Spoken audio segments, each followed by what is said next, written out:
Claire and I met during my final year of college. I was 22, already feeling the weight of adult life pressing in, and she was 21 with a kind of energy that made everything around her feel lighter. We were both in a literature elective, modern American fiction, and I remember she raised her hand during a class discussion on The Great Gatsby and completely dismantled the professor's interpretation, but did it in such a thoughtful, calm way that no one could be mad. I was smitten immediately. We started talking after class one day when we left the lecture hall at the same time. I made some lame joke about Hemingway being overrated, and instead of rolling her eyes, she laughed. That was it for me. We grabbed coffee, then dinner, then more coffee, and before long we were inseparable. She was smart, funny, stubborn in all the ways that made conversations with her feel like sparring matches, and I mean that as a compliment. She challenged me, and I liked it. We dated for about 3 years before getting married. Nothing fancy, just a small ceremony in her parents' backyard under a big sycamore tree with a few dozen people we actually liked. I remember standing there in that rented suit, sweating through the collar, and thinking I couldn't believe someone like her had chosen me. She looked like herself, no veil, no extravagance, just this serene calm, like she already knew we were going to be all right. After the wedding, we moved into a small apartment in the city while I worked my way up in finance and she started building her design portfolio.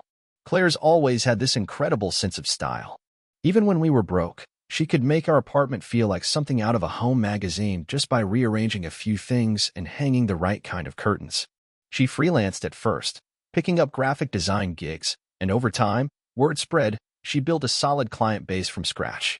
About 5 years into marriage, we bought our first home together, a 3-bedroom colonial-style place on a quiet street, just far enough from the city to get some peace, but close enough that neither of us felt too disconnected. The house had great bones but needed work. We spent weekends painting walls, replacing cabinet doors, landscaping the front yard. It became a kind of shared project. Every room felt like a new chapter. 2 years after we moved in, we had our first child, Caleb. He was this wide-eyed, serious little baby who stared at everything like he was trying to figure out how it all worked. Parenthood hit us like a freight train, but we found our rhythm. Claire took maternity leave from her clients, I adjusted my work hours, and we made it work the best we could. She was a natural with him, organized, patient, and somehow still funny even on 2 hours of sleep. That was 6 years ago now. Our days are full school drop-offs, deadlines, grocery runs, birthday parties. The kind of life that doesn't make headlines but feels steady in the way that matters. Looking around at everything we've built, it's hard not to feel grateful. By most standards, our life is ordinary. But for me, there's something quietly special about the rhythm Claire and I have found. It's not the kind of thing you see in movies, no dramatic confessions, no over-the-top gestures. Just the kind of comfort that comes from knowing someone down to their core and being known in return. Weekdays follow a predictable routine. I'm up early, usually before the sun, making coffee in the dark kitchen while trying not to wake Caleb. Claire sleeps a bit later now that her work is mostly remote, and I like that she gets that extra time. She's not a morning person, never has been, and I've long since accepted that she comes alive around 10 a.m., coffee in hand, earbuds in, sketching or adjusting layouts for one of her clients. Her office is a cozy room off the hallway with big windows and whiteboards full of scribbled ideas and color palettes. Somehow, the mess makes sense to her. I work in finance, risk management, which sounds dry to most people, but it keeps me focused. My days are structured, spreadsheet-heavy, and the kind of job that doesn't follow you home if you don't let it. That balance has always been important to me, especially since becoming a dad. I want to be present, not just physically in the room, but really there when I'm with my family. Evenings are our time. Dinner around the table, the three of us talking about our days. Caleb is 6 now, curious, sharp, a little too into dinosaurs for his own good. He inherited Claire's expressive eyebrows and my love of building things. He's always got some new Lego project going, usually sprawling across the living room floor. Claire and I take turns helping with bedtime, though she's better at the storytelling part. She does voices. I can't compete with that. After Caleb's asleep, we usually sit on the couch together. Sometimes we watch a show, sometimes we just scroll through our phones in silence. But even then, there's something comforting about the way she'll stretch her legs across mine without thinking, or the way she absent-mindedly runs her fingers along my arm. Those small gestures mean more than most people would think. They say, I'm still here with you. Weekends are a mix of errands and rest. Farmer's market on Saturdays, maybe brunch with friends. Claire likes to host every now and then. She's got this eye for presentation that makes even a simple fruit plate look like something from a magazine. I usually handle the logistics, grocery runs, fixing stuff around the house, and keeping Caleb occupied with park trips or puzzles when Claire needs time to focus. We take turns giving each other space.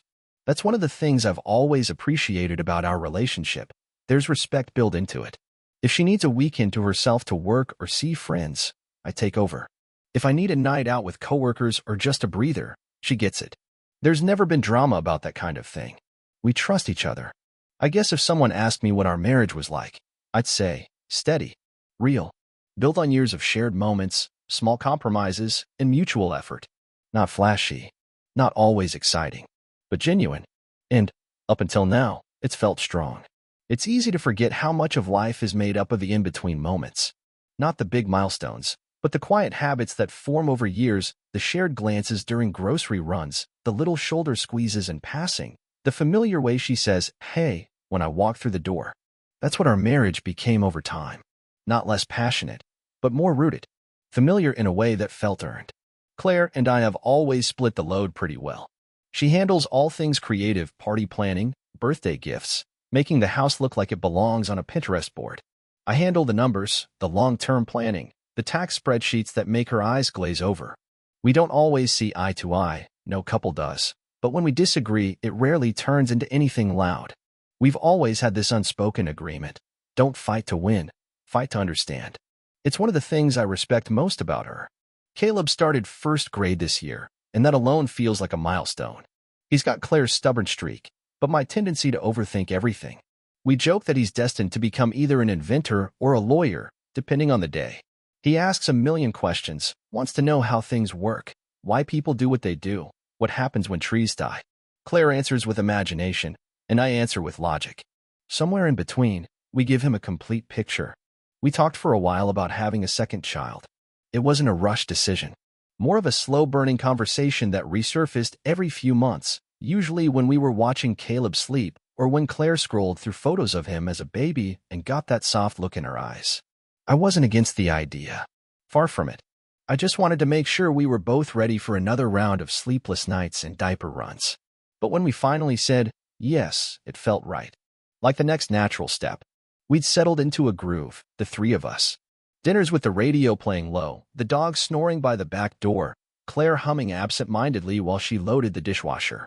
She still did that thing where she lit a candle before sitting down to work, said it helped her focus. I'd catch her through the office door sometimes, her brow furrowed, stylus in hand, like she was trying to redesign the whole world one project at a time. We'd been married over 10 years at that point. Sometimes, when I looked at her, I'd still see the girl from the lecture hall, the one with the sharp tongue and the coffee-stained notebook, but she was more now. A mother, a business owner, my partner in everything. If there were cracks in our foundation, I didn't see them. If something was broken, I didn't feel it. As far as I knew, we were just us.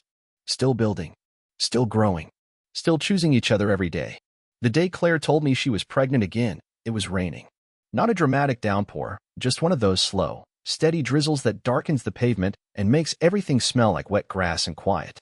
She sat me down at the kitchen table and slid a small white stick across the surface toward me. No note, no build-up, just the test. Positive. I looked up at her, and her expression was unreadable for a second. Then she smiled, not wide, not dramatic, but soft. Measured. She said, "Looks like it's happening." I stood up, walked over to her, and wrapped my arms around her. I think I whispered, "Okay," into her hair. It was a strange moment, joy. Yes, but also wait. Not fear, exactly. More like the realization that life was about to shift again in a permanent way. Another person, another chapter, another set of sleepless nights and joyful milestones. We didn't tell anyone right away. Claire said she wanted to wait until she was at least 12 weeks along, and I agreed. She kept going about her days as usual, working from home, taking care of Caleb, cooking dinners, answering emails late into the night like she always did. But there was a new quietness about her. Subtle things. Longer walks alone in the afternoon. A little more space between us in bed. She said the pregnancy made her more tired, more sensitive to smells, more easily overwhelmed. I chalked it up to hormones. The truth is, I was happy. Nervous, yes, but genuinely happy.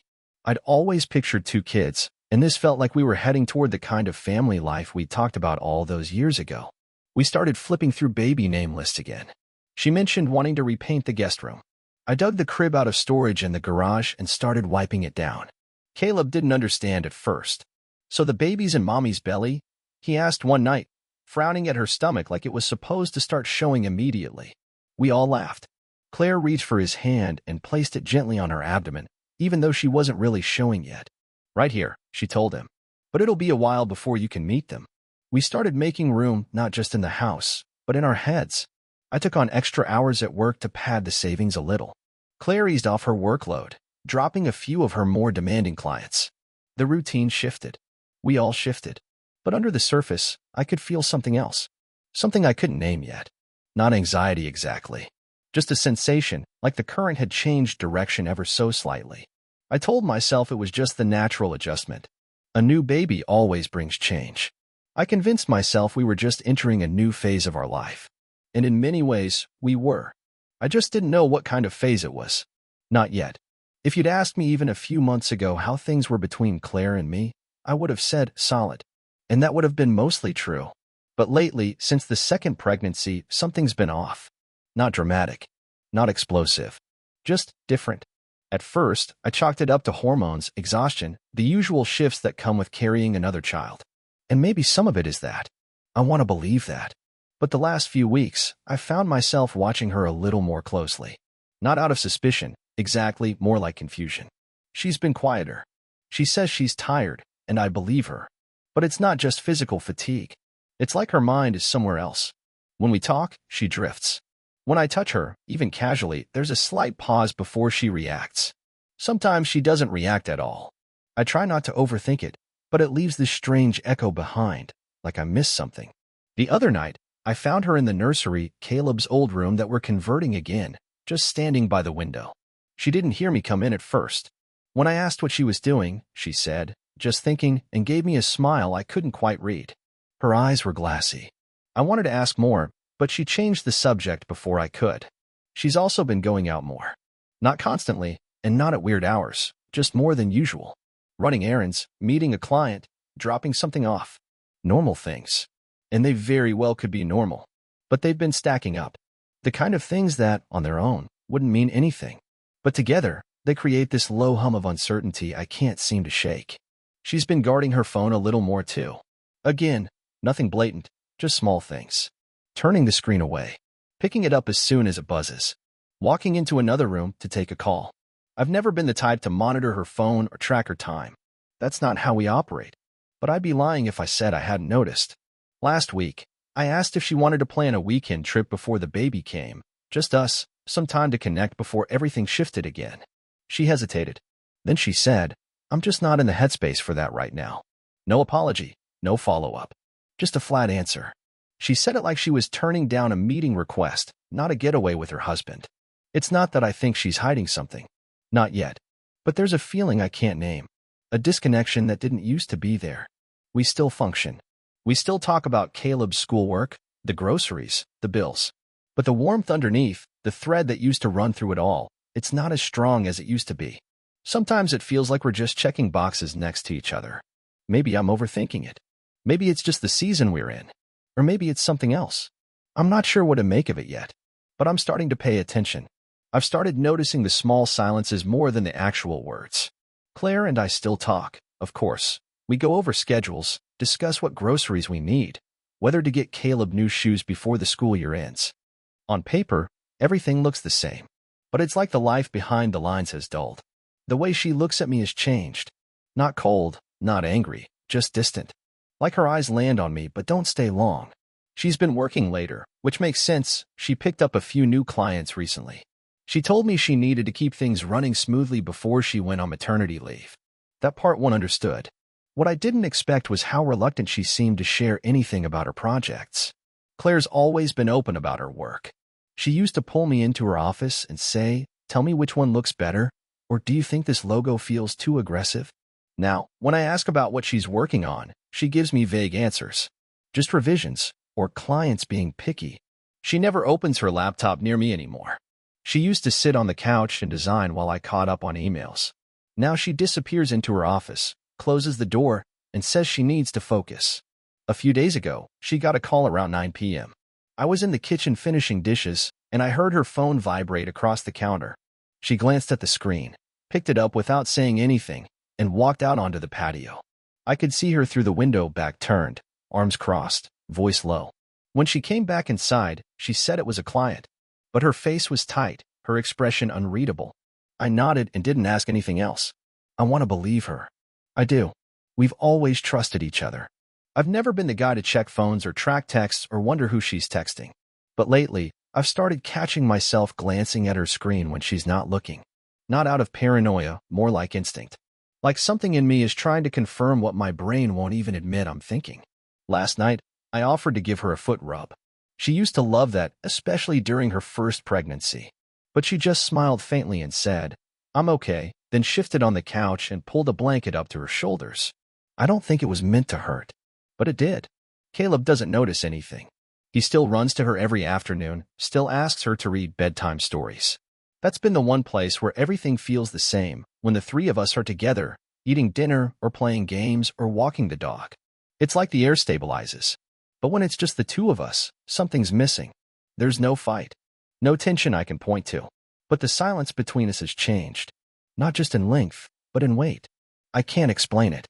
I just know something's off. It's hard to explain how it happens, the slow fade of something you used to trust without thinking.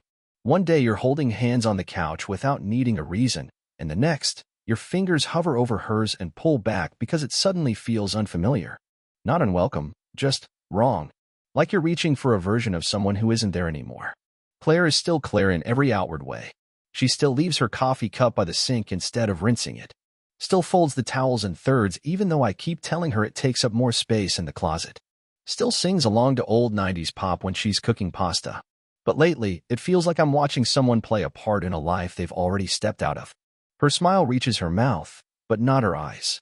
Her touch is polite. Even her laughter, the real kind, the belly-deep kind I fell in love with, has become rare. The odd thing is, nothing dramatic has happened. No fights, no shouting, no slammed doors. Just the kind of slow, silent drift you don't feel until one day you look around and realize you're no longer in the same room, even when you're sitting side by side. She spends a lot of time out now, more than she ever used to. At first, it was work-related. I'm meeting a client. I'm picking up materials. I need a quiet cafe to get through this deadline. That all made sense. Her work is demanding. But then the errands started getting longer. Her explanations got shorter. Sometimes she'd come back with nothing in hand. No groceries, no print samples, nothing new. She'd say, "The store didn't have what I needed," or "I ended up just driving for a while." And I nodded, because what else could I do? One night last week, she left after dinner, saying she needed air. I watched her drive off, and something in my chest twisted. Not panic, not jealousy, just a sharp, pressing thought I couldn't ignore. Where is she really going? I waited for her to come back. She was gone almost 2 hours. When she returned, her eyes looked red around the edges. Not like she'd been crying, but like she'd been somewhere that required effort to hold herself together. She climbed into bed beside me and didn't say anything.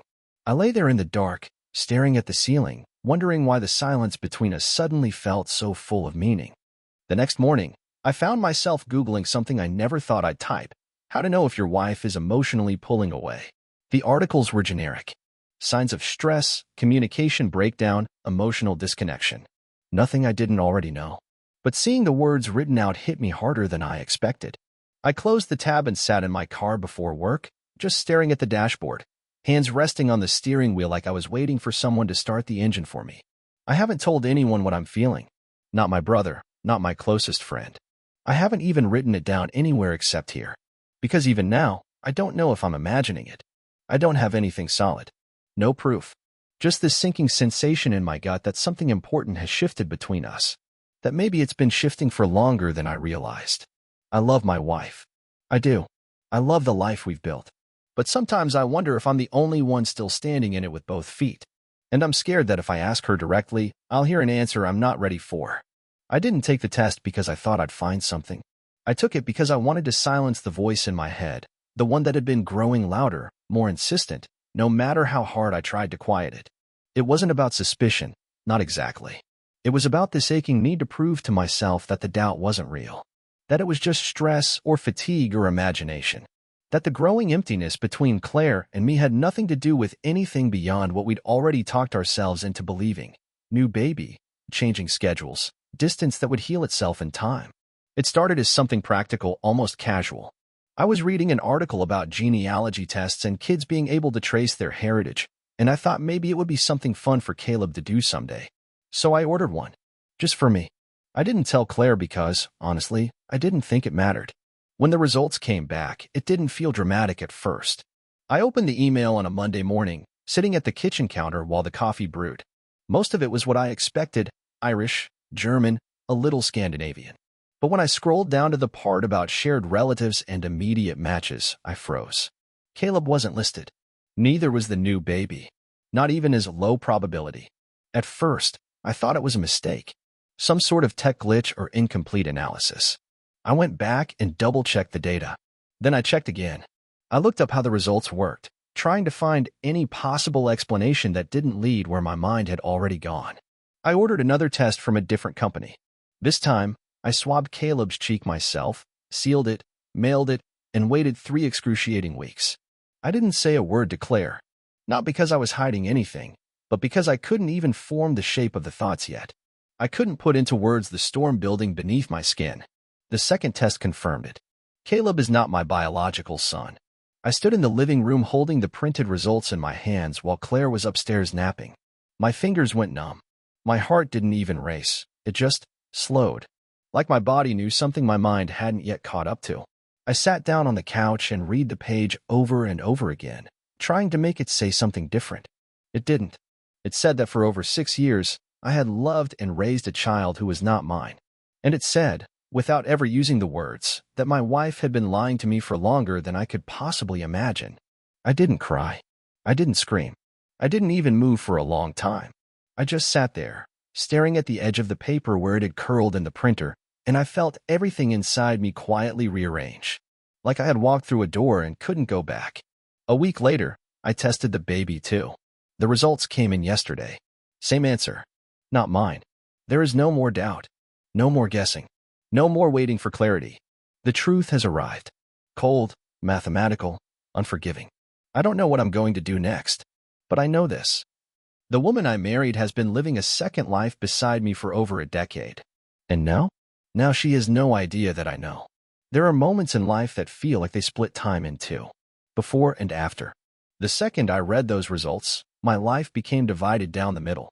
Before, the man who believed in his wife, who thought his family was real, who tucked in a child he called his own every night without question. After, the man sitting in the wreckage, trying to find anything familiar in the pieces, and realizing everything was built on a lie. I gave myself 48 hours before I did anything. Not to calm down, there was no calming down, but to be precise. To stop myself from making the kind of emotional mess she could turn around and weaponize. I didn't want a screaming match or accusations hurled across a room. I didn't want to give her a shred of control over the moment I ended it. I wanted her to walk in and know, instantly and completely, that her secret was dead. That I knew. That it was over. I waited until she took Caleb to her sister's house for the afternoon. She said they were going to bake cookies, let him play with his cousins, get out of the house for a bit. I nodded and watched her leave, holding the baby in one arm and her purse in the other like she wasn't carrying the weight of 10 years of betrayal out the front door. As soon as her car pulled away, I went upstairs and started packing. Not mine, hers. Every drawer, every hanger, every bathroom cabinet. I dumped it all into trash bags and old suitcases. I opened the windows in the bedroom and tossed out half of it piece by piece. Makeup, clothes, her framed college diploma, the necklace I gave her on our 10th anniversary. Everything she had touched, worn, or pretended to cherish, I stripped it from my home like peeling skin. When the house was quiet again, I walked to the front door, pulled out the lock kit I'd bought earlier that morning, and changed the deadbolt. I kept the key. She wasn't getting one.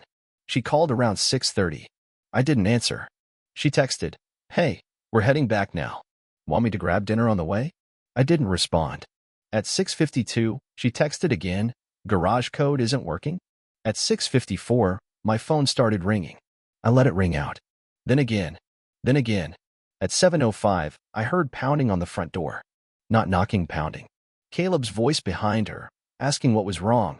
I opened the door only long enough to hand her the trash bags I hadn't thrown out the window. Her eyes were wide, confused, trying to put it together. "What's going on?" she asked, laughing like this was some sick joke. I said, "They're not mine. Neither of them. You've known that for years. And now I do too." She went still. No more laughter. Just silence. I shut the door before she could respond. I locked it. I pulled the blinds closed while her voice started rising on the other side, pleading, insisting, demanding explanations I no longer owed her. I sat down at the kitchen table, breathing slowly, hands trembling not with fear or sorrow, but with the adrenaline of clarity. She was gone. And I was still here. That house, my house, was mine again. Quiet. Empty in a way that finally felt honest. But I wasn't finished. The next day, I started tracking down the man she had built this lie with.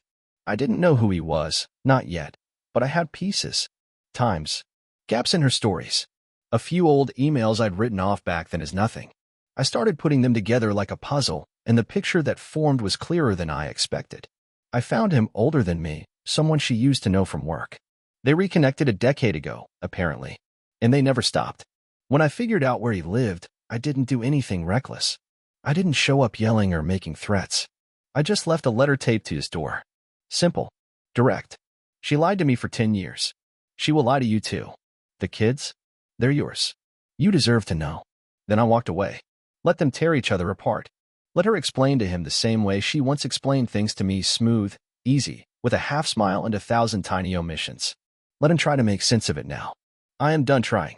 It's strange how silence can feel both hollow and healing. The first morning after I kicked Claire out, the house was still.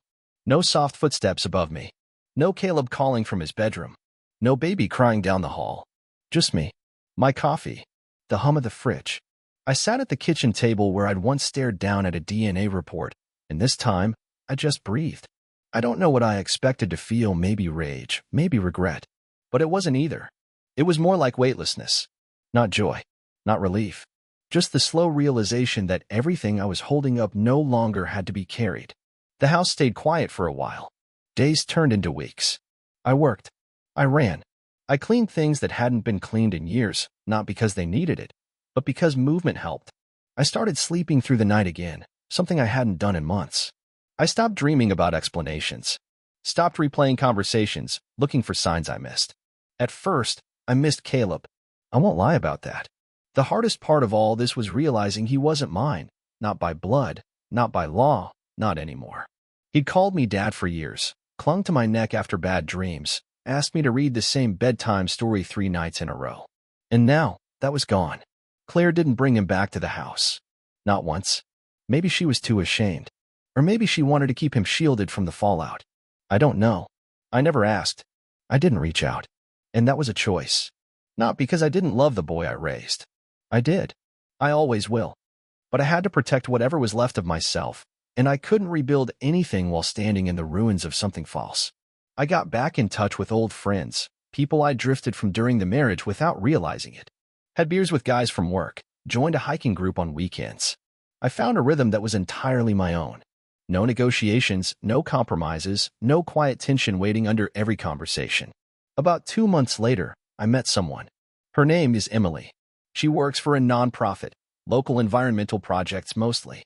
We met at a Saturday volunteer event, planting trees in a park I'd driven past for years without ever really seeing. She asked me to hand her a shovel. I made a joke about being more of a numbers guy than a gardener.